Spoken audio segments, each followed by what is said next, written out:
তো আমি জাতির কাছে এবং আগত সরকারের কাছে বলবো, এই বাংলাদেশ 90% মুসলিমের দেশ। এখানে আমাদেরকে কোরআন সুন্নাহর কথা বলতে দিবেন এবং কোরআন সুন্নাহর প্রতিটি বিধান আমরা জাতির কাছে বাস্তবায়ন করব। কারণ 90% মুসলিম হিসাবে আমাদের কর্তব্য ছিল এদেশে কোরআনের শাসন বাস্তবায়ন করা, খেলাফতের শাসন বাস্তবায়ন করা, ইসলামের শাসন বাস্তবায়ন করা।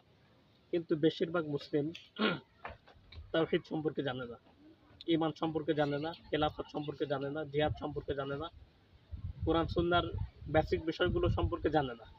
এর জন্য এই মুহূর্তে আমরা প্রেক্ষাপটের কারণে শরিয়া বাস্তবায়ন করতে পারছি না। তবে আমরা শতভাগ শরিয়ার প্রচার প্রসার করব, খেলাফত মানুষকে বোঝাবার চেষ্টা করব, ঈমানকে বোঝাবার চেষ্টা করব। তো এগুলি বুঝাইতে গিয়ে আগত সরকার যেন আমাদের উপর জুলুম না করে, অবিচার না করে।